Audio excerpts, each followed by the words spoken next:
Assalamualaikum warahmatullahi wabarakatuh.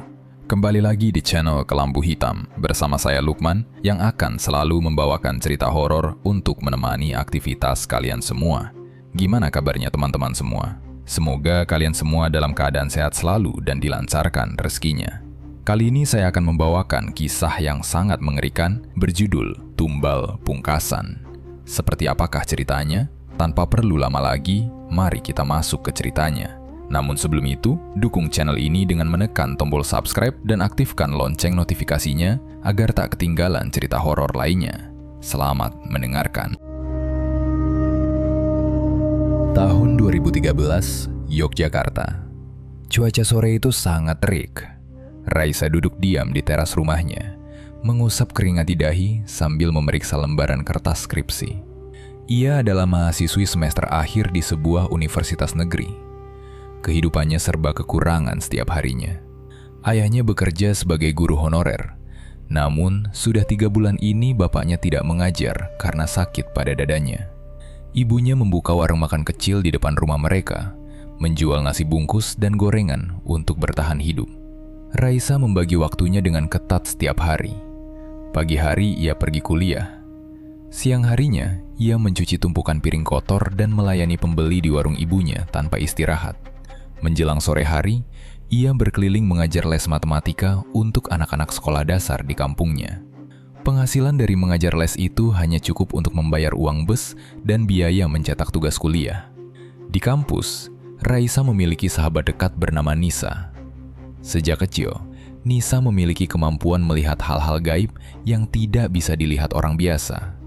Banyak mahasiswa menganggap kemampuan Nisa itu hanya bualan kosong untuk mencari perhatian. Namun, Raisa tahu bahwa Nisa selalu berkata jujur karena peringatannya sering terbukti benar. Siang itu sebelum kelas berakhir, Nisa menarik tangan Raisa dan menatapnya serius. "Sa, kamu hari ini pulangnya jangan lewat jalan pintas yang di belakang kampus ya," ucap Nisa pelan. "Memangnya kenapa, Nis? Aku kan mau buru-buru ngajar les sore ini. Kalau lewat jalan depan, pasti macet parah," balas Raisa. "Firasatku nggak enak banget. Mending kamu muter dikit lewat jalan depan aja. Biar telat dikit asal aman. Percaya sama aku kali ini," bujuk Nisa. Raisa menuruti ucapan Nisa. Benar saja, sore harinya Raisa mendengar kabar ada dahan pohon besar yang patah menimpa jalan pintas tersebut. Beberapa hari kemudian, hujan turun sangat deras. Raisa harus segera pulang karena jadwal mengajar les sudah dekat. Ia mengendarai motor tuanya menembus hujan lebat. Saat melewati tikungan jalan aspal yang sepi, ban motornya tergelincir genangan lumpur. Motor itu terbanting kencang ke sisi jalan. Raisa terpelanting jatuh membentur tanah basah. Lutut dan sikunya perih tergores aspal. Sementara kemejanya kotor penuh noda lumpur. Ia berusaha berdiri susah payah menarik stang motornya, tetapi tenaganya tidak kuat. Tiba-tiba, sebuah mobil hitam berhenti dekat tempatnya terjatuh. Seorang pria muda keluar dari pintu kemudi membawa payung, lalu berlari cepat mendekati Raisa. "Kamu nggak apa-apa? Sini aku bantu berdiri," kata pria itu dengan suara berat sambil memulurkan tangannya. Raisa menerima uluran tangan itu menahan sakit. "Makasih ya mas, aku cuma luka dikit di lutut. Cuma motorku mogok, berat banget ditarik ke pinggir," jawab Raisa tersengal. "Biar aku aja yang angkat motornya. Kamu neduh dulu di teras toko yang tutup itu Gih," ucap pria tersebut. Ia memindahkan motor Raisa ke tempat kering. Pria itu memperkenalkan dirinya bernama Arga, pengusaha properti yang sedang memeriksa lokasi tanah kosong di daerah tersebut. "Bajumu basah kotor. Hujannya makin deras. Biar aku antar pulang pakai mobil aja. Motormu tinggal di sini. Nanti bengkel langgananku yang urus," tawar Arga. "Nggak usah mas. Aku ngerepotin mas banyak banget. Aku nunggu neduh di sini aja sampai terang," tolak Raisa. "Sama sekali nggak ngerepotin. Lukamu harus cepat dibersihin biar nggak infeksi. Ayo naik mobil. Aku antar sampai rumah," paksa Arga tegas. Raisa akhirnya menurut karena kedinginan. Pertemuan saat hujan deras itu menjadi awal kedekatan mereka. Arga mulai sering menghubungi ponsel Raisa sekedar menanyakan kabar. Mengetahui beban ekonomi keluarga Raisa yang berat, Arga tidak berdiam diri. Suatu siang saat mereka makan berdua di warung soto dekat kampus, Arga menaruh amplop tebal di atas meja makan. "Ini apa, Mas?" tanya Raisa menatap ujung amplop tebal tersebut. "Itu buat biaya cetak skripsimu sama uang jalan penelitian bulan depan. Aku tahu kamu lagi bingung cari pinjaman uang kemana-mana," jawab Arga tersenyum. "Mas, aku nggak berani nerima uang ini. Jumlahnya pasti banyak banget. Aku masih sanggup nabung dari hasil ngajar les," tolak Raisa mendorong kembali amplop itu. "Ambil aja buat kamu, Raisa. Aku ngasih ini ikhlas tanpa minta diganti sama sekali. Anggap aja ini bantuan dari aku biar bebanmu ringan. Aku nggak mau jadwal lulusmu tertunda lama cuma karena nunggu biaya skripsi," kata Arga menatap Raisa. Raisa diam menatap amplop itu dengan perasaan campur aduk. Bulan selanjutnya, sakit dada ayah Raisa kambuh parah hingga harus dirawat inap di rumah sakit selama 8 hari penuh. Biaya tagihan menumpuk sangat tinggi. Arga diam-diam datang ke kasir dan membayar lunas seluruh biaya tanpa sisa.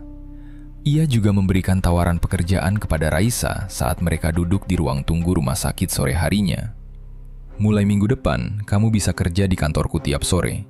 Tugasmu cuma ngetik laporan masuk. Gajinya lumayan buat nambah biaya makan keluargamu, jadi kamu gak usah capek keliling kampung buat ngajar les lagi," tawar Arga. "Mas Arga, kamu udah baik banget sama keluarga kami. Bapakku sampai nangis pas tahu Mas yang bayar biaya rumah sakitnya. Aku benar-benar bingung gimana caranya balas utang budi ini," kata Raisa menunduk menahan air mata. "Kamu fokus lulus aja, gak usah mikirin balas bantuanku. Lihat bapak ibumu bisa hidup tenang dan gak nangis karena urusan uang. Itu udah cukup buat aku," balas Arga tenang. Bantuan Arga mengubah nasib keluarga Raisa menjadi jauh lebih baik. Keluarganya menyambut kehadiran Arga layaknya anak sendiri. Ayahnya selalu tersenyum saat mobil Arga masuk halaman rumah. Ibunya rajin memasak lauk enak untuk menyambut pria tersebut. Warga kampung juga terus membicarakan Arga sebagai pria sukses yang tulus membantu keluarga sederhana. Raisa perlahan membiarkan hatinya jatuh hati untuk Arga. Ia menaruh harapan hidup pada pria tersebut. Malam hari di atas kasur kamarnya yang sempit, Raisa menatap langit-langit atap dan membayangkan masa depannya. Jika ia menikah dengan Arga, ayahnya bisa berobat jalan dan ibunya bisa berhenti berjualan. Namun, tepat ketika ia memejamkan mata untuk tidur, ada perasaan aneh yang tiba-tiba mengikat ulu hatinya. Setiap kali mengingat tatapan mata Arga saat memberikan uang, dadanya justru terasa sesak. Bukan perasaan rindu, melainkan hawa dingin yang menjalar lambat ke belakang lehernya. Malam itu, ia bermimpi berdiri di tengah pemakaman tua yang sangat gelap dan berbau tanah basah. Raisa tidak bisa menggerakkan kakinya sama sekali. Seolah akar kokoh dari dalam tanah menahan kuat kedua pergelangan kakinya dengan cengkeraman tak kasat mata. Saat memutar pandangan, jantungnya berdebar keras hingga dadanya terasa sakit. Ada puluhan pocong berdiri diam mengelilinginya. Wajah mereka tertutup kain kotor penuh bercak lumpur kecoklatan.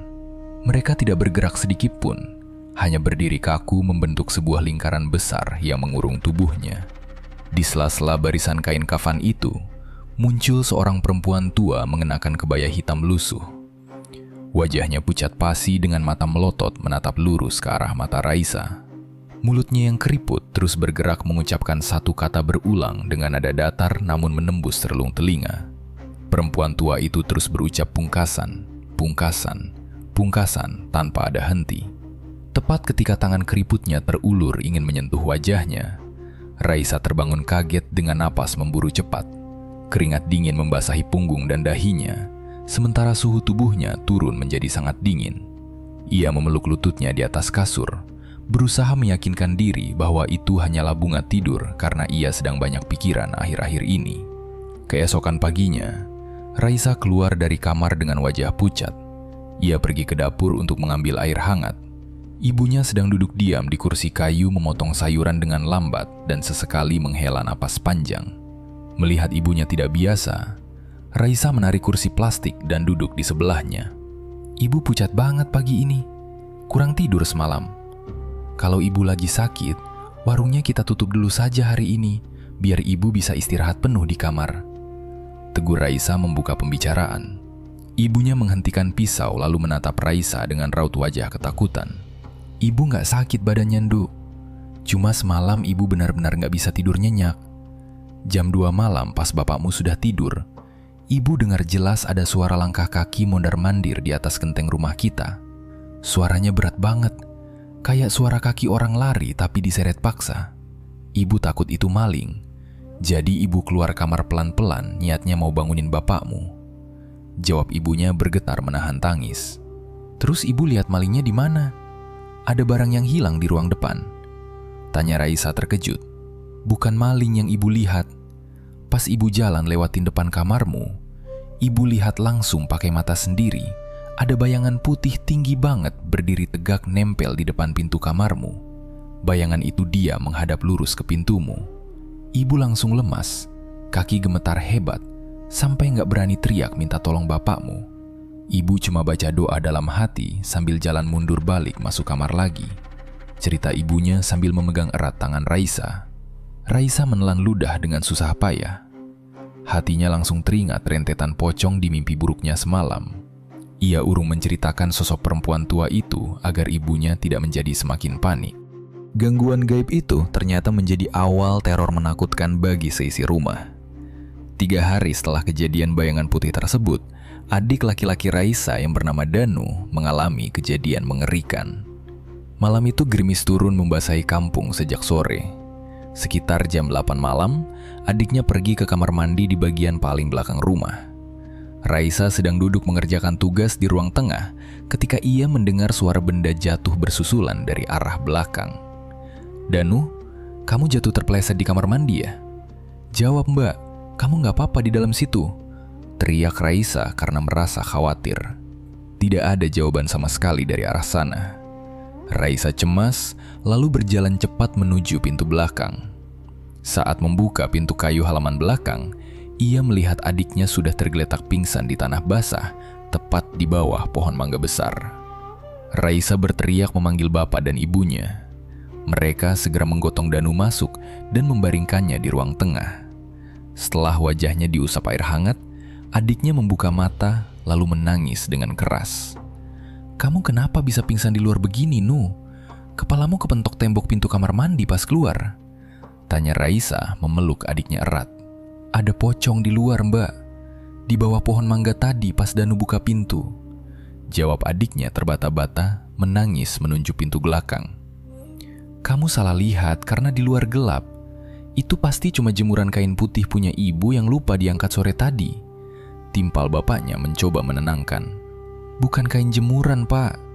Danu lihat jelas mukanya hancur hitam. Matanya melotot tajam banget ke arah Danu pas baru melangkah keluar kamar mandi. Dia berdiri diam nempel dekat batang pohon mangga itu. Tangis adiknya semakin menjadi-jadi. Raisa memeluk adiknya kuat-kuat menatap pintu belakang yang sudah terkunci. Merasakan bulu kuduknya berdiri tegak. Kabar kejadian menakutkan itu segera terdengar oleh para tetangga sekitar pada pagi harinya. Ternyata bukan hanya keluarga Raisa saja yang mengalami serangan gaib. Kejadian aneh itu menyebar dengan cepat dan mulai meneror banyak rumah di kampung. Pagi hari saat membeli sayur keliling, Raisa tanpa sengaja mendengar keluhan beberapa ibu rumah tangga. Kamu dengar cerita penampakan di kampung kita nggak? Semalam suamiku pulang ronda jam 12 malam. Dia lari terbirit-birit masuk rumah sambil gedor pintu depan. Katanya dia lihat perempuan pakai baju putih kotor jalan pelan banget di pertigaan gang ujung sana. Pas suamiku arahkan lampu senter ke arah badannya, perempuan itu tembus pandang sampai ke tembok belakangnya. Suamiku sampai demam hari ini saking kagetnya. Bisik salah satu tetangganya dengan tegang. Sama kejadiannya kayak di rumahku. Di belakang rumahku kan sawah kosong yang rumputnya tinggi. Sudah 3 malam berturut-turut ini aku dengar suara perempuan menangis kencang banget dari arah tengah sawah. Suaranya sedih mendayu-dayu, tapi bikin merinding parah sampai tulang. Aku sampai sumpal telinga pakai kapas saking takutnya dengar itu. Sahut tetangga lain dengan suara pelan.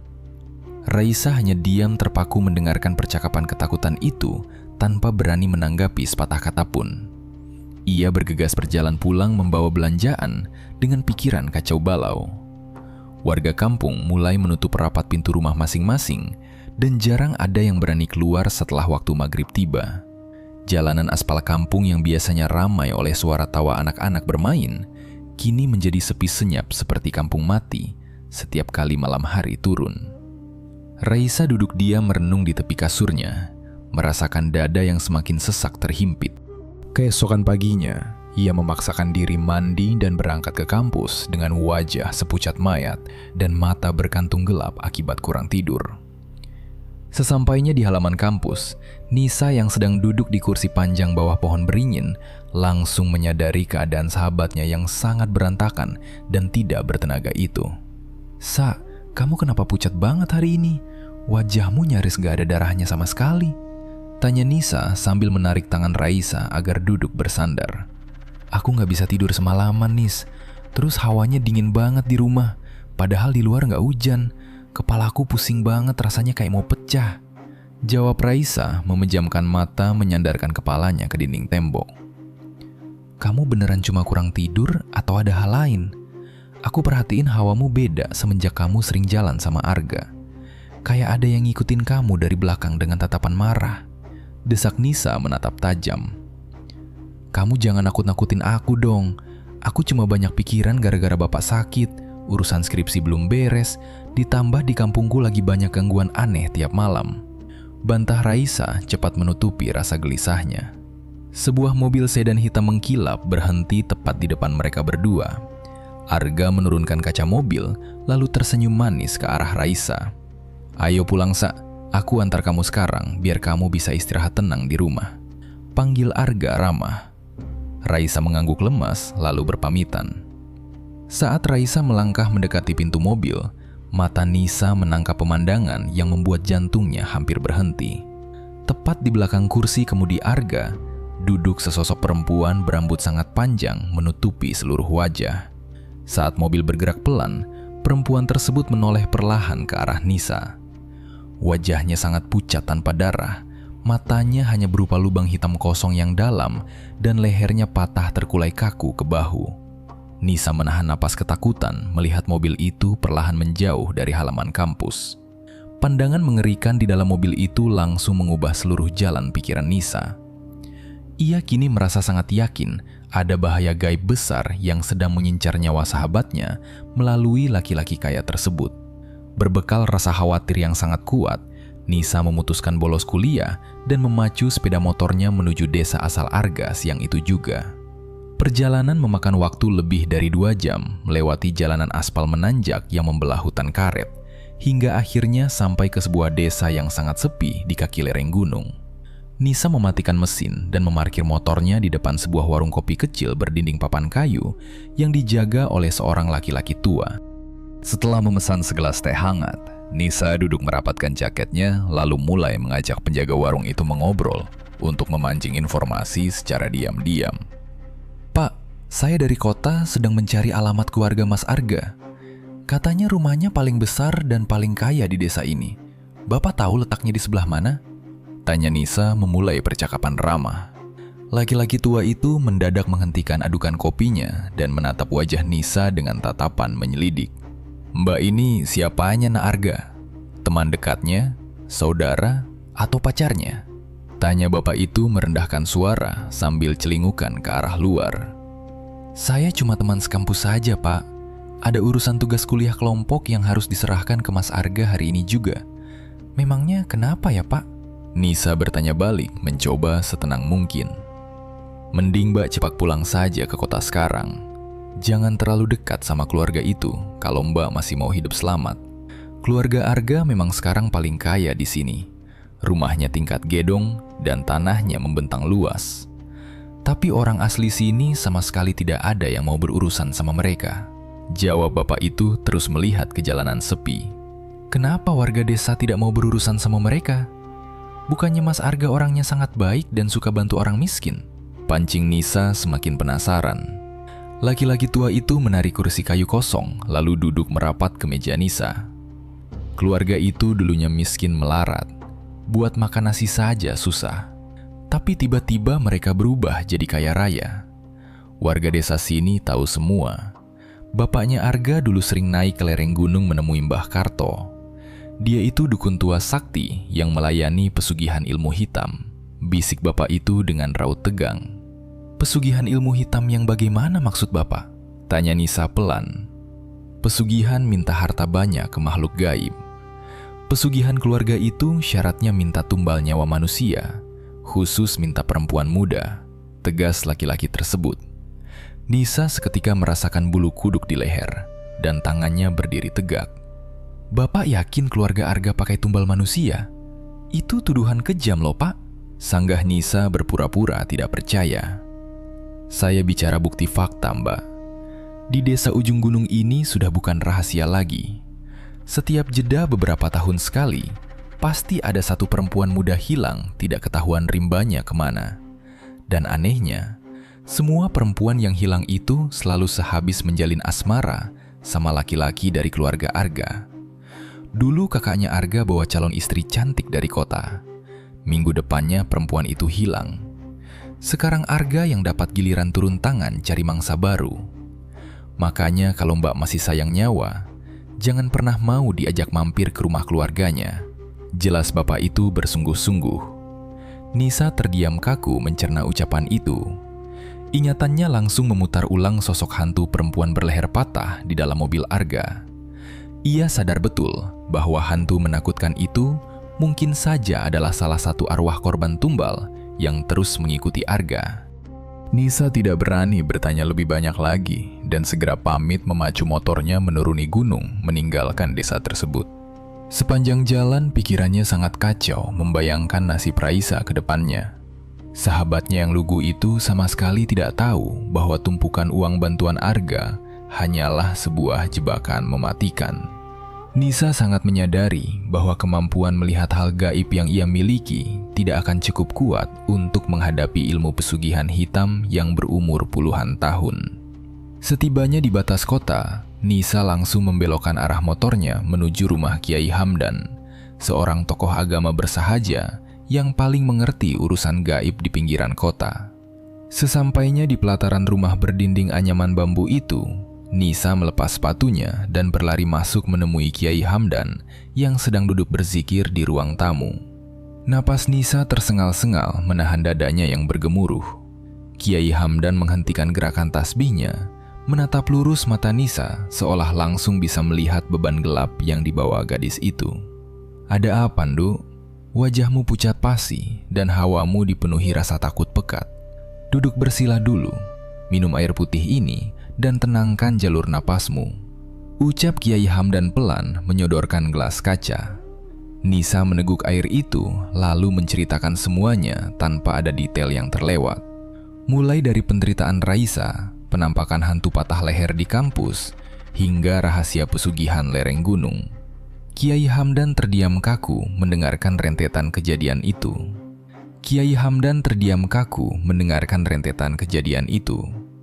Wajah tuanya perlahan berubah menjadi tegang dan serius. Beliau menutup kedua matanya, merapalkan doa dengan bibir bergerak cepat.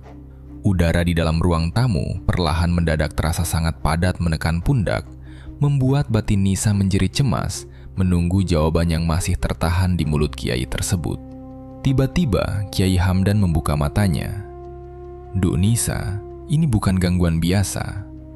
Temanmu sedang diincar untuk dijadikan syarat mutlak," kata Kiai Hamdan memecah keheningan. "Syarat mutlak bagaimana, Kiai? Apa benar pesugihan keluarga Arga minta nyawa manusia?" tanya Nisa dengan suara bergetar ketakutan. "Benar. Dari hawa gelap yang kamu bawa kemari, aku bisa merasakan ikatan perjanjian hitam yang sangat kuat. Keluarga pemuda itu memakai pesugihan berantai sedari dulu.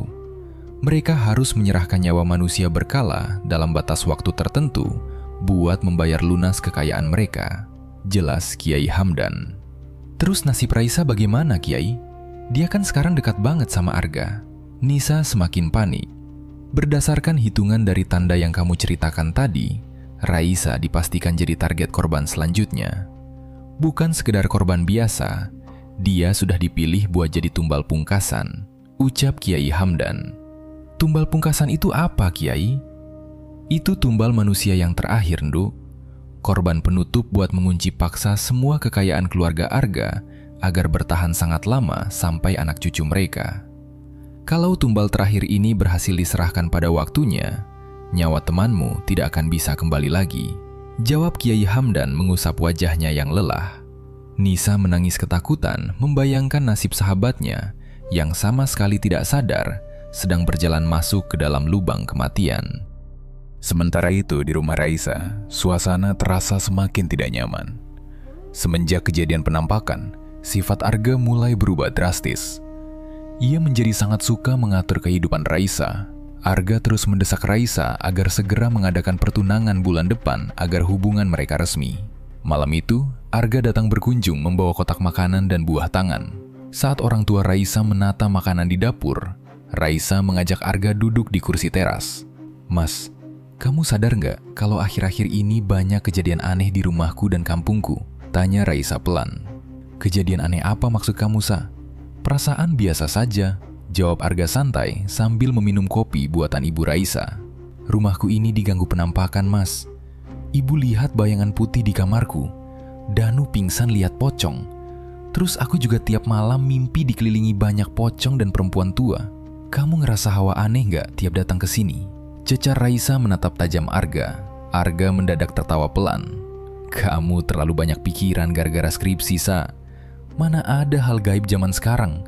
Itu cuma halusinasimu dan keluargamu yang kebetulan lagi capek.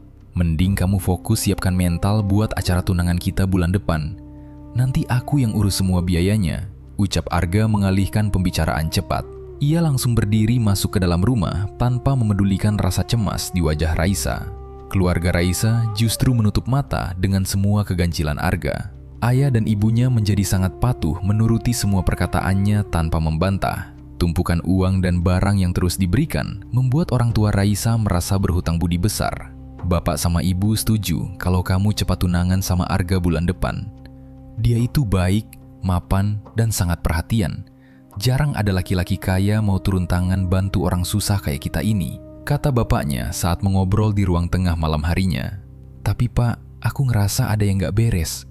Teror aneh ini makin parah sejak Arga sering datang," bantah Raisa cepat. "Hus, jangan asal bicara. Arga itu bawa rezeki, bukan bawa hantu kemari. Jangan merusak hubungan baik sama dia cuma gara-gara mimpi burukmu itu. Turuti saja kemauan dia buat tunangan biar masa depanmu cerah," tegur ibunya dari dapur. Raisa diam menunduk, merasa sama sekali tidak mendapat dukungan dari anggota keluarganya sendiri. Ketidakpedulian keluarga Raisa berbanding terbalik dengan kondisi kampung yang semakin hari semakin memburuk. Teror gaib memakan korban nyata berupa nyawa. Pada minggu yang sama, warga mengeluh mendapati hewan ternak mereka mati mendadak tanpa sebab. 3 ekor kambing tetangga ditemukan kaku tidak bernyawa di kandang pagi hari dengan mata melotot dan mulut mengeluarkan busa pekat hitam. Sehari setelahnya, belasan ayam ketua rukun tetangga mati berserakan di tanah pekarangan. Tidak ada bekas luka gigitan binatang buas di tubuh hewan yang mati tersebut. Bau busuk bangkai menyerbak hebat memenuhi udara kampung setiap siang datang. Teror wujud pocong juga semakin berani muncul pada waktu sore menjelang datangnya maghrib. 3 anak kecil yang asik bermain layang-layang menangis histeris dan lari terbirit-birit pulang ke rumah. Mereka mengaku melihat jelas wujud pocong berdiri tegak mematung tepat di sebelah sumur tua pinggir kampung. Wajah pocong itu dikatakan hancur lebur dan kain kafannya kotor terkena lumpur basah. Puncak dari semua kejadian menakutkan itu terjadi ketika hampir seluruh warga kampung mengalami mimpi buruk yang sama dalam satu malam. Pagi harinya saat matahari terbit, warga langsung berkumpul di depan warung sayur dan membicarakan mimpi tersebut dengan wajah ketakutan. "Aku semalam mimpi aneh banget. Aku lihat perempuan tua pakai baju hitam kotor jalan kaki masuk ke gang kampung kita. Perempuan itu bawa gulungan kain kafan di tangannya," kata seorang ibu rumah tangga dengan tubuh gemetar. "Ya Tuhan, mimpimu kok bisa sama persis kayak aku? Aku lihat dia jalan nunduk, mukanya pucat banget. Pas dia lewat depan rumahku, hawanya langsung jadi dingin banget sampai aku tiba-tiba terbangun," sahut ibu lainnya panik. "Suamiku juga mimpi begitu semalam. Perempuan tua itu terus bilang pungkasan, pungkasan, berulang kali tiada henti. Aku takut banget kampung kita ini lagi kena kutukan gaib dari mana," tangis ibu yang lain dengan nada putus asa. Raisa yang berdiri mengantre tidak jauh dari kerumunan ibu-ibu itu langsung membeku kaku. Jantungnya berdebar kencang dan napasnya mendadak terasa tertahan di kerongkongan. Ciri-ciri wajah perempuan tua dalam mimpi para warga kampung itu sama persis dengan sosok yang selalu menteror mimpinya belakangan ini. Udara pagi tiba-tiba terasa sangat dingin membuat dadanya sesak. Raisa segera berlari pulang, mengunci pintu kamar rapat-rapat dengan rasa takut yang membesar di sekujur tubuhnya. Sementara Raisa mengurung diri, Nisa dan Kiai Hamdan mengambil keputusan besar. Pada malam harinya, mereka mendatangi kebun luas milik keluarga Arga. Kebun itu terletak jauh di pinggiran desa asal Arga, tertutup deretan pohon jati rapat. Keadaan di sana sangat gelap karena sama sekali tidak ada lampu penerangan di sekitar jalan. Udara malam terasa sangat dingin menyentuh kulit. Kiai Hamdan berjalan pelan membawa senter, sementara Nisa terus mengikutinya dengan waspada. Mereka melewati jalan berbatu yang dipenuhi semak tinggi. Suara jangkrik bersahutan memecah suasana malam yang terasa sangat sepi. Setelah berjalan 30 menit, cahaya senter Kiai Hamdan menyorot sebuah bangunan kayu tua. Bangunan itu disembunyikan di bagian tengah kebun, tertutup rapat oleh ranting pohon dan tumbuhan liar yang menjalar tebal. Tidak ada jendela sama sekali pada dinding papannya. Satu-satunya jalan masuk adalah pintu kayu tebal tergembok besi berkarat. Kiai Hamdan mendekat dan memeriksa gembok tersebut. Ia merapalkan doa pelan lalu menarik gembok itu dengan kuat. Besi itu patah dan jatuh ke tanah. Pintu kayu berderi terbuka, mengeluarkan bau busuk menyengat bercampur aroma kemenyan. Nisa menutup hidung menggunakan baju karena mual. Mereka melangkah pelan masuk ke dalam ruangan sempit yang hanya diterangi cahaya senter. Pandangan mereka langsung tertuju pada sebuah meja panjang berlapis kain hitam kotor di sudut ruangan. Ya Tuhan, tempat apa ini Kiai?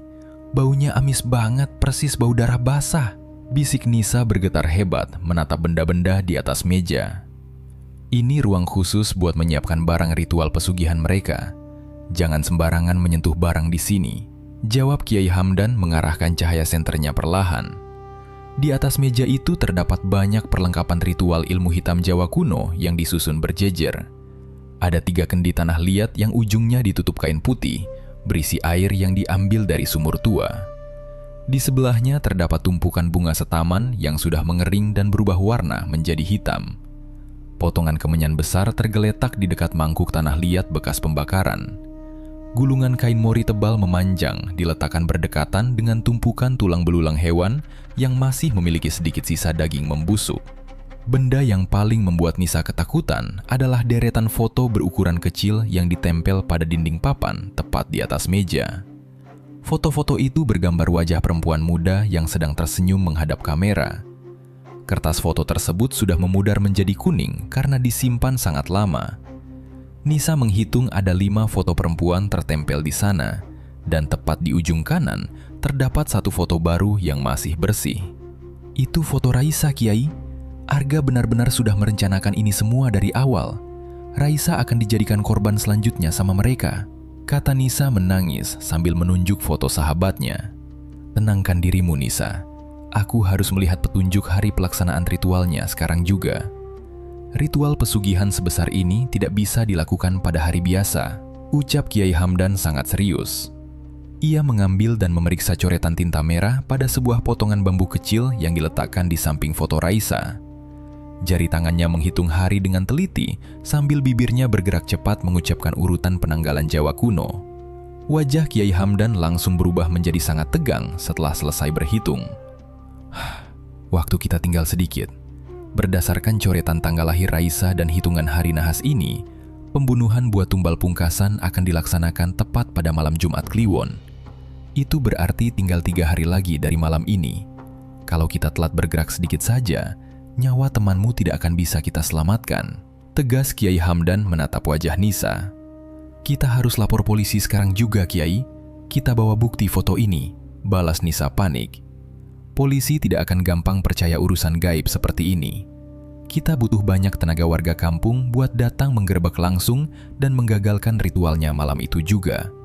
Sekarang kita segera pulang dan temui keluarga Raisa, putus Kiai Hamdan cepat. Keesokan malamnya, Nisa dan Kiai Hamdan mendatangi rumah Raisa. Mereka meminta Bapak dan Ibu Raisa duduk di ruang tengah bersama Raisa, lalu menceritakan semua penemuan di kebun tua tersebut tanpa ada yang disembunyikan sama sekali. Ibu Raisa langsung menangis kencang mendengar kenyataan bahwa laki-laki kaya yang sering memberinya uang ternyata berniat membunuh anaknya. Bapak Raisa terdiam kaku dengan wajah memerah karena menahan amarah yang sangat besar. Raisa sendiri hanya bisa menangis sesenggukan sambil memeluk lututnya, menyadari bahwa semua bantuan uang dari Arga hanyalah cara agar ia mudah diserahkan sebagai korban penutup. Aku tidak akan pernah rela anakku dibawa laki-laki itu. Aku akan pukul dia pakai balok kayu kalau berani datang kemari lagi. Marah Bapak Raisa berdiri mengepalkan kedua tangannya. Jangan bertindak asal-asalan sendirian, Pak. Keluarga Arga pasti menyewa banyak preman penjaga buat mengamankan jalannya ritual pesugihan itu. Bapak butuh bantuan banyak orang buat melawan para preman itu nanti. Tahan Kiai Hamdan mencegah kepanikan Bapak Raisa. Terus kita harus berbuat apa sekarang, Kiai? Anakku ini nyawanya terancam dan waktunya cuma tinggal 3 hari. Aku cuma penjual nasi. Aku tidak sanggup membayar orang buat membantu. Tangis Ibu Raisa sambil memeluk tubuh anaknya. Kita kumpulkan warga kampung yang sering mendapat teror gaib beberapa hari ini. Kita beritahu mereka penyebab masalahnya ada di laki-laki bernama Arga itu. Nisa, panggil Bapak Ketua Rukun Tetangga dan laki-laki dewasa yang bisa menjaga rahasia malam ini juga kemari. Perintah Kiai Hamdan cepat. Malam itu juga, puluhan warga berkumpul duduk di teras rumah Raisa. Kiai Hamdan menceritakan secara rinci seluruh rencana pembunuhan pesugihan yang sedang disiapkan Arga. Warga kampung yang sudah lama merasa sangat ketakutan akibat gangguan pocong seketika diliputi rasa marah besar. Mereka semua setuju bersatu membantu keluarga Raisa membongkar kejahatan tersebut. Kiai Hamdan membagi tugas menyusun penyergapan rahasia pada malam Jumat Kliwon. Mereka menentukan tempat berkumpul dan cara mengikuti mobil Arga diam-diam. Raisa duduk mematung di kamarnya dengan detak jantung tidak karuan. Menyadari bahwa ia harus berpura-pura tidak mengetahui apapun saat berhadapan dengan Arga nanti. Kiai Hamdan sudah berpesan keras kepadanya agar ia tetap bersikap biasa dan menuruti ajakan Arga, supaya rencana penyergapan tidak gagal. Sore harinya, tepat sehari sebelum malam Jumat Kliwon, sebuah mobil hitam berhenti di halaman rumah Raisa. Arga keluar dari mobil dengan pakaian rapi, seolah tidak ada niat jahat di balik kedatangannya. Laki-laki itu meminta izin kepada Bapak Raisa untuk membawa Raisa menginap di rumah keluarga besarnya yang terletak di daerah pinggiran kabupaten. Bapak Raisa menahan amarah sekuat tenaga, tetapi tetap mengangguk pelan agar penjahat itu tidak curiga. Raisa segera masuk ke dalam mobil dengan tubuh gemetar dingin, membawa sebuah tas kecil berisi pakaian ganti. Mobil melaju meninggalkan kampung, tanpa Arga sadari bahwa beberapa warga dan Nisa sudah bersiap mengikuti mereka dari jarak jauh. Kamu kenapa diam saja dari tadi, Sa? Tanganmu juga dingin banget. Kamu sakit atau kecapean habis ngerjain skripsi? Tanya Arga sambil memegang kemudi mobil. Aku cuma sedikit masuk angin, Mas. Perjalanan ke rumah keluargamu masih jauh ya?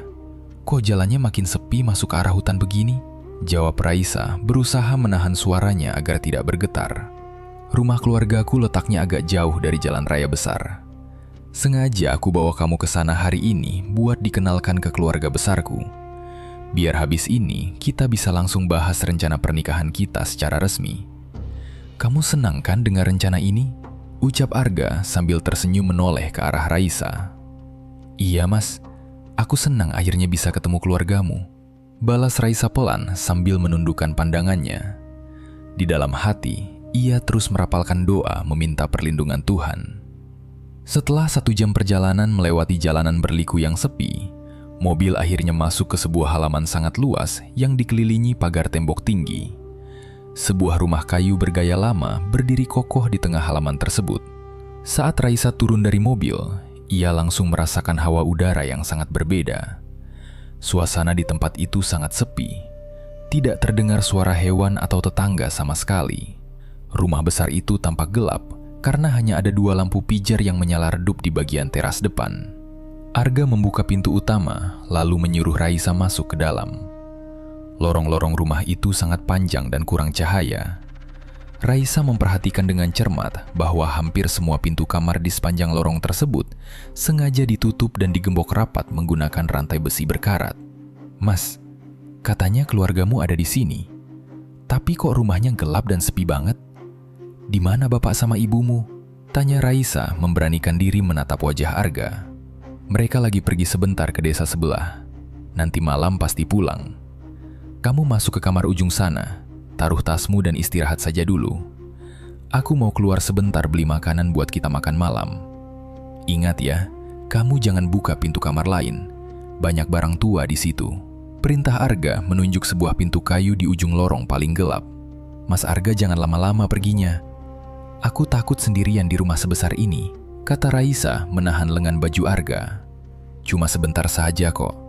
Kamu tunggu saja di kamar," balas Arga melepaskan tangan Raisa lalu berjalan cepat keluar rumah, mengunci pintu depan dari luar. Malam perlahan turun menyelimuti rumah tua tersebut. Raisa duduk diam di atas kasur berbau apek di dalam kamarnya. Suasana mendadak menjadi sangat mencekam. Sekitar jam 9 malam, lampu di dalam kamar tiba-tiba mati, menyisakan kegelapan pekat. Tepat pada saat itu, telinga Raisa menangkap sebuah suara aneh dari bawah lantai kayu tempatnya memijak. Suara itu adalah tangisan seorang perempuan yang sangat menyayat hati, terdengar merintih menahan rasa sakit luar biasa. Raisa mundur merapatkan tubuhnya ke dinding tembok sambil menutup kedua telinganya kuat-kuat. Tangisan itu tidak berhenti, malah terdengar semakin keras, seolah sumber suaranya merambat perlahan mendekati tempat Raisa duduk. Raisa yang sangat ketakutan memberanikan diri mengintip keluar kamar. Saat matanya melihat ke arah ujung lorong, ia melihat sebuah bayangan pocong yang sangat tinggi berjalan melintas cepat masuk ke arah ruang tengah. Wajahnya terbungkus kain hitam dan bau kapur barus langsung tercium kuat memenuhi udara lorong tersebut. Raisa menutup mulutnya rapat-rapat agar tidak menjerit histeris. Ia tidak sanggup lagi menunggu bantuan Nisa datang. Tepat pada tengah malam, Raisa memutuskan lari dari bangunan tersebut sebelum dirinya mati ketakutan. Raisa berjalan mengendap-endap melewati lorong gelap, menghindari ruang tengah tempat pocong itu menghilang. Ia mencoba memutar kenop pintu utama, namun pintunya terkunci sangat rapat. Ia lalu berlari menuju dapur untuk mencari jalan keluar lewat pintu belakang. Saat ia menekan gagang pintu belakang, ternyata pintu kayu itu juga sudah digembok besi dari luar. Raisa semakin panik dan berlari menuju pagar gerbang besi di halaman belakang rumah. Tangannya menarik gerbang itu sekuat tenaga, tetapi tidak berhasil terbuka sama sekali. Seluruh jalan keluar dari rumah itu telah ditutup mati. Saat ia kebingungan memegang besi gerbang, terdengar suara langkah kaki berat berjalan mendekatinya dari arah belakang. Raisa membalikkan badannya dengan cepat. Laki-laki itu berdiri hanya 2 meter dari tempatnya berada, memegang sebuah senter terang yang diarahkan lurus ke wajah Raisa. "Kamu mau lari kemana malam-malam begini, Sa? Pintu dan gerbang rumah ini sudah aku kunci semua sejak sore. Tidak ada orang yang bisa masuk atau keluar dari tempat ini tanpa seizinku," kata Arga dengan nada suara sangat dingin dan datar. Wajahnya sama sekali tidak menunjukkan senyum ramah seperti biasanya. "Tolong buka gerbangnya, Mas. Rumah ini banyak hantunya. Aku dengar suara perempuan menangis dari bawah lantai kamarku. Aku mau pulang sekarang juga. Aku tidak mau ada di sini." Mohon Raisa menangis terseduh-seduh sambil berlutut memegang kaki Arga. Suara tangisan itu suara teman-temanmu yang dulu. Kamu tidak perlu takut, karena sebentar lagi kamu juga akan ikut menemani mereka di bawah sana. Ucap Arga kasar menarik rambut Raisa agar berdiri. "Apa maksud ucapanmu, Mas? Salahku apa sama kamu?" Teriak Raisa kesakitan, menahan tarikan kuat di kepalanya. "Aku memacari kamu bukan buat menikahimu. Keluargaku butuh tumbal nyawa perempuan muda buat menyikat kekayaan kami selamanya. Dan kamu sudah aku pilih buat jadi tumbal pungkasan malam ini," jawab Arga menatap tajam langsung ke dalam mata Raisa. Udara malam mendadak terasa menusuk tulang, menyisakan tatapan mematikan laki-laki itu yang mengunci harapan Raisa rapat-rapat. Raisa menangis sejadi-jadinya sambil memberontak mencoba melepaskan cengkeraman tangan Arga.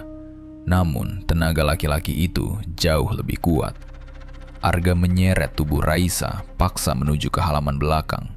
Di tanah lapang itu, persiapan mengerikan sudah menunggu. Sebuah lingkaran besar membelah tanah basah. 4 obor bambu menancap pada setiap sudut. Apinya menyala tertiup angin malam. Di tengahnya, tersusun sesajen mengundang makhluk gaib. Ada kepala kambing mentah yang darahnya membasahi tanah, tumpeng kecil, telur ayam kampung, kendi air, dan selembar kain kafan putih dibentangkan panjang. Arga mendorong tubuh Raisa hingga jatuh tersungkur di atas kain kafan tersebut. Lepasin aku sekarang juga, Mas. Aku mohon ampun sama kamu. Biarin aku pulang ketemu bapak ibuku. Apa salahku sampai kamu mau bunuh aku dengan cara sekejam ini di tempat menakutkan begini? Tangis Raisa memohon. Kamu sudah tidak mungkin bisa pulang ke rumahmu lagi, Sa. Namamu sama tanggal lahirmu sudah terikat kuat sama perjanjian gaib keluargaku. Malam ini kamu harus mati supaya harta dan kekayaan kami tidak hancur ditarik kembali sama penunggu gunung itu. Jawab Arga tanpa rasa kasihan. Ia kemudian mengikat erat kedua tangan dan kaki Raisa menggunakan tali tambang tebal agar tidak melarikan diri kemanapun. Dari balik pohon besar, muncul seorang dukun tua berpakaian hitam lusuh, membawa mangkuk kemenyan menyala. Asap tebal mengepul memenuhi udara halaman, membawa bau menyengat yang membuat perut Raisa mual. Dukun tua itu duduk bersila tepat di depan Raisa, menatap dengan pandangan kosong yang menakutkan. Waktunya sudah tiba malam ini, Mas Arga. Tumbal pungkasan yang kamu bawa ini punya hawa nyawa yang sangat kuat. Makhluk gaib penunggu gunung pasti sangat senang menerima darah segarnya malam ini untuk ditukar sama umur kekayaanmu. Kata dukun tua itu dengan suara serak yang berat. Cepat kamu selesaikan bacaan ritualnya sekarang juga, Mbah. Aku tidak mau ada kesalahan malam ini. Pastikan penyerahan nyawa anak ini berhasil tuntas supaya keluargaku aman selamanya. Perintah Arga tegas sambil mundur menjauh dari batas lingkaran sesajen. Dukun tua itu mulai merapalkan mantra Jawa kuno dengan suara berbisik namun terdengar jelas. Ia mengambil kendi air sumur tua, lalu memercikan air dingin itu langsung ke tubuh Raisa. Bersamaan dengan percikan tersebut, angin kencang bertiup menghantam halaman. Udara malam berubah riuh. Di sela angin kencang itu, puluhan pocong berwajah hancur mendadak muncul dari kegelapan. Mereka berdiri rapat mematung mengelilingi lokasi ritual. Di barisan depan, muncul perempuan tua berbaju hitam dari mimpi Raisa, menatap lurus sambil menggumamkan kata pungkasan berulang kali. Tepat saat dukun tua bersiap melanjutkan ritual, terdengar dentuman amat keras dari arah depan rumah. Pintu gerbang kayu hancur didobrak paksa dari luar. Puluhan warga kampung yang membawa kayu pemukul berlari menerobos masuk ke halaman belakang. Suara teriakan marah memecah suasana mistis malam itu. Tepat di barisan terdepan, Nisa, Kiai Hamdan, beserta keluarga Raisa memimpin penggerbekan tersebut. Arga laki-laki keparat, tega berbuat sekejam ini sama orang miskin. Berani sekali kamu mau membunuh anak sulungku buat bayar utang pesugihan keluargamu. Sini kamu, maju hadapi aku sekarang juga, biar aku pecahkan kepalamu pakai kayu ini. Teriak Bapak Raisa dengan amarah memuncak, mengacungkan balok lurus ke arah dada Arga. Kurang ajar, dari mana rombongan gembel ini tahu tempat asliku? Hebat sekali kalian berani mendobrak masuk rumahku. Penjaga, maju kalian semua. Habisi semua orang kampung itu sekarang juga. Jangan biarkan ada yang hidup merusak ritualku malam ini. Balas Arga berteriak panik memanggil belasan penjaga berbadan besar. Perkelahian hebat seketika pecah memanas. Warga kampung yang menahan rasa takut langsung berkelahi memukul habis-habisan para penjaga rumah suruhan Arga. Suara pukulan dan teriakan marah saling bersahutan mengalahkan suara angin kencang. Bapak Raisa dibantu warga terus merangsek mendesak maju menyingkirkan penjaga. Melihat kekacauan besar yang mengancam keberhasilan ritualnya, dukun tua itu bertindak nekat. Ia mempercepat prosesi pesugihan, dengan menyayat telapak tangan kirinya sendiri menggunakan pisau tajam. Darah segar merah pekat menetes deras membasahi tanah kering. Terimalah darah perantara dari tubuhku ini, dan ambil nyawa perempuan muda ini sekarang juga tanpa sisa. Jangan tunggu lebih lama lagi. Seret sukma perempuan ini ke bawah tanah bersamamu. Teriak dukun tua itu murka sambil meneteskan darah tangannya ke atas kain kafan. Tetesan darah itu seperti menjadi pemanggil utama, membuat puluhan pocong yang mengelilingi Raisa bergerak maju menyempitkan barisan. "Raisa, kamu jangan takut lagi. Aku sama warga datang menolongmu. Tutup matamu biar kamu tidak usah lihat muka hantu-hantu itu." Teriak Nisa yang berlari kencang menerobos masuk membelah kerumunan gaib. Nisa segera memutus tali di tangan sahabatnya menggunakan gunting. "Ayo cepat bangun, berdirikan badanmu, Sa. Kita berdua harus lari keluar dari kebun ini sekarang juga. Makhluk-makhluk itu makin dekat mencium bau darahmu. Kita tidak punya waktu banyak." Tarik Nisa panik membangunkan Raisa. Pada saat yang sama, Kiai Hamdan melangkah masuk, menembus kepungan gaib, langsung menuju ke pusat ritual tersebut. Beliau berdiri tegap menghadap dukun tua yang menggenggam pisau berdarah. Kiai Hamdan segera mengangkat kedua tangan, lalu melantunkan rentetan doa dengan suara keras menggelegar, mengalahkan angin badai di halaman itu. Kekuatan doa beliau menciptakan tekanan kuat. "Berhenti kalian semua makhluk sesat. Hancur lebur semua ikatan hitam yang ada di tempat ini. Kembali kalian ke tempat asal mula, dan jangan ada yang berani mengambil nyawa manusia tidak berdosa ini." Teriak Kiai Hamdan lantang, memecah konsentrasi mantra. Kejadian ajaib bergulir cepat. Kendi air di tengah tanah tiba-tiba pecah berantakan dengan ledakan keras. 4 obor bambu menyala itu seketika padam serentak. Tidak berselang lama, kain kafan bernoda darah itu terbakar habis menjadi debu hitam dalam hitungan detik tanpa sulutan api. Ritual itu runtuh di depan mata dukun tua yang tubuhnya mulai bergetar ketakutan. Raisa menangis memeluk tubuh Nisa, merasakan seluruh persendiannya lemas dan jantungnya serasa ingin lepas. Tatapan matanya bertabrakan langsung dengan mata Arga dari kejauhan.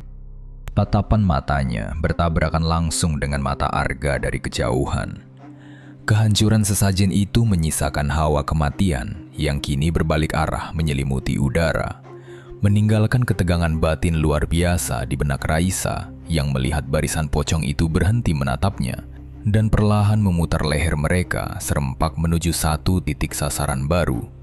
Seluruh makhluk gaib yang berdiri mengelilingi sisa ritual kini memusatkan perhatian kepada Arga dan dukun tua. Udara malam mendadak sangat sunyi, namun hawa dinginnya menusuk tulang. Dari kegelapan kebun belakang, terdengar tangisan puluhan perempuan menggema bersahutan memenuhi telinga semua orang. Barisan pocong berwajah hancur itu perlahan melayang maju, merapatkan barisan mendekati Arga. Arga mundur beberapa langkah dengan keringat dingin membasahi wajah pucatnya. Kakinya tersandung batu besar hingga ia jatuh merangkak di atas tanah basah. Dari kerumunan pocong itu muncul 2 hantu perempuan muda yang wujud wajahnya berangsur-angsur terlihat jelas. Wajah mereka sangat pucat tanpa darah, dihiasi bekas luka memar hitam di leher. Beberapa warga kampung yang ikut menggerebek langsung menunjuk 2 hantu tersebut dengan tangan bergetar hebat. "Ya Tuhan, itu Sinta sama Wulan, anak desa sebelah yang hilang bertahun-tahun lalu tanpa kabar," teriak warga laki-laki dengan keras. "Benar, itu wajah mereka berdua. Mereka hilang seminggu persis setelah ketahuan pacaran sama laki-laki keluarga Arga," sahut warga lainnya dengan penuh kemarahan. "Kamu benar-benar penjahat kejam, Arga. Kamu membunuh orang yang pernah dekat sama kamu," tambah seorang warga perempuan sambil menunjuk tajam. Arga berteriak histeris ketakutan melihat 2 hantu perempuan itu berdiri menatapnya lekat-lekat. Hantu Sinta dan Wulan meneteskan air mata darah kental yang mengalir membasahi baju putih mereka. "Ampun Sinta, ampun Wulan. Jangan bunuh aku malam ini. Aku mohon sama kalian. Aku janji bakal bacakan doa tiap malam buat menenangkan kalian," teriak Arga menangis terseduh-seduh memohon perlindungan. "Kamu bunuh mereka berdua cuma buat jadi tumbal pesugihan keluargamu? Jawab jujur sekarang juga di depan muka semua warga sini." Bentak Bapak Raisa berjalan cepat mendekati wajah Arga mencengkeram kayu pemukul. Iya Pak, aku jujur mengakui semuanya sekarang. Aku sendiri yang bunuh Sinta 5 tahun lalu. Bisnis pabrik keluargaku hampir hancur bangkrut total dan punya banyak utang. Bapakku memaksa aku mencari perempuan muda buat tumbal pertama biar harta keluarga balik lagi. Jawab Arga merintih kesakitan memegangi kepalanya yang pusing luar biasa. Terus si Wulan juga kamu bunuh buat pesugihan ilmu hitam yang sama? Tanya Kiai Hamdan menatap tajam mata Arga. Iya Kiai, 3 tahun sesudah Sinta mati, bapakku minta tumbal kedua. Syarat mutlak penunggu gunung itu memang harus rutin mengirim nyawa baru biar utang gaib lunas dan kekayaan bertahan. Wulan aku jadikan korban kedua waktu itu. Makanya malam ini aku butuh Raisa buat jadi tumbal pungkasan biar aku tidak usah repot mencari korban perempuan lagi seumur hidupku. Teriak Arga mengakui semua kejahatan besarnya. Pengakuan kejam Arga membuat keluarga Raisa dan warga kampung mengucap istighfar berulang kali. Namun, pengakuan sejujur apapun tidak membuat rasa dendam makhluk gaib di tempat itu mereda. Kegagalan tumbal pungkasan malam itu membawa balasan kehancuran langsung dari perjanjian hitam yang mengikat. Tiba-tiba, tubuh Arga kejang hebat membentur tanah. Matanya melotot tajam, menyisakan bagian putihnya saja. Ia memuntahkan darah hitam kental dari dalam mulutnya. Napas Arga tersengal-sengal, seolah ada tali kasat mata yang mencekik lehernya sangat kuat. Ia menggelepar sekarat di atas tanah, meminta pertolongan sambil mengulurkan tangan. Tetapi tidak ada orang yang sudi mendekat. Dalam hitungan beberapa menit, tubuh Arga berhenti bergerak total dan mati dengan kondisi sangat mengenaskan. Melihat majikannya mati, dukun tua itu memegang sayatan di tangannya, lalu lari menerobos semak belukar masuk ke dalam hutan. Setelah kejadian malam itu berakhir, warga melaporkan semuanya kepada polisi. Polisi merapat pagi harinya melakukan penyelidikan besar-besaran terhadap sudut rumah keluarga Arga. Berdasarkan barang bukti lokasi ritual dan keterangan saksi yang hadir, polisi memerintahkan penggalian paksa di area kebun belakang. Mereka menemukan 2 makam rahasia yang tersembunyi di bawah rimbunan pohon jati. Di tanah itulah, tulang jasad Sinta dan Wulan diangkat setelah bertahun-tahun lamanya hilang tanpa jejak. Dukun tua yang melarikan diri ke hutan juga tidak luput dari hukum alam. 3 hari setelah malam penggerebekan, warga menemukan mayat dukun tua itu membusuk di gubuk kosong beserta barang ritual ilmu hitam miliknya. Penemuan jasad Sinta dan Wulan membuat warga heboh membicarakan kejadian itu. Keluarga kedua korban yang selama ini hidup dalam kebingungan akhirnya mendapatkan kepastian soal nasib anak perempuan mereka. Meski tangis kesedihan pecah memenuhi rumah duka, batin sanak keluarga merasa lega karena pencarian panjang melelahkan mereka akhirnya selesai di hari itu. Beberapa hari kemudian, warga bergotong royong membantu proses pemakaman Sinta dan Wulan. Ratusan warga melayat memberikan penghormatan terakhir di tempat pemakaman umum. Kiai Hamdan memimpin pembacaan doa, sementara warga berbaris mengantarkan jenazah perlahan hingga menyentuh dasar liang lahat. Setelah hari pemakaman berlalu, seluruh gangguan gaib yang menghantui kampung Raisa hilang sepenuhnya. Tidak ada lagi penampakan pocong pucat di sekitar sumur. Suara tangisan rintih misterius setiap tengah malam tidak pernah terdengar kembali. Udara kampung kembali terasa bersih, sehingga warga tidur tenang tanpa ketakutan. Raisa pada akhirnya bisa menyelesaikan skripsi dan resmi lulus ujian universitas dengan nilai sangat memuaskan. Kehidupan ekonomi keluarga Raisa berangsur pulih. Ayah Raisa yang sakit parah akhirnya mendapatkan pengobatan di rumah sakit hingga tubuhnya sehat kembali. Ibu Raisa melanjutkan berjualan di warung tanpa rasa cemas. Kini, di depan makam Sinta dan Wulan yang tanahnya masih basah, Raisa berjongkok mengusap nisan kayu tersebut. Air matanya menetes pelan. "Semuanya sudah aman sekarang, Sa. Kamu gak usah merasa takut lagi," kata Nisa memegang erat pundak sahabatnya. "Aku bersyukur banget kamu sama Kiai Hamdan datang tepat waktu malam itu, Nis. Kalau telat sedikit saja, pasti namaku yang sudah tertulis di nisan kayu ini sekarang." Jawab Raisa menangis pelan menatap Nisa. "Yang penting kejadian itu sudah lewat, Sa. Kamu cuma perlu fokus buat melangkah sama hidup barumu sekarang. Balas Nisa menenangkan hatinya. Raisa mengangguk pelan. Ia sadar, nyaris menjadi tumbal ketiga di kebun sunyi itu. Namun kegagalan ritual malam Jumat Kliwon berhasil membongkar kebusukan keluarga Arga. Keadilan nyawa terbayar lunas. Kejahatan yang dibangun di atas penderitaan orang lain hanya menyisakan kehancuran abadi bagi pelakunya sendiri. Cerita pun berakhir. Terima kasih buat teman-teman yang udah menyimak cerita ini sampai akhir. Buat teman-teman yang baru bergabung, jangan lupa untuk subscribe dan aktifkan lonceng notifikasinya. Nantikan cerita horor terbaru dari Kelambu Hitam. Saya Lukman, mohon pamit undur diri. Wassalamualaikum warahmatullahi wabarakatuh.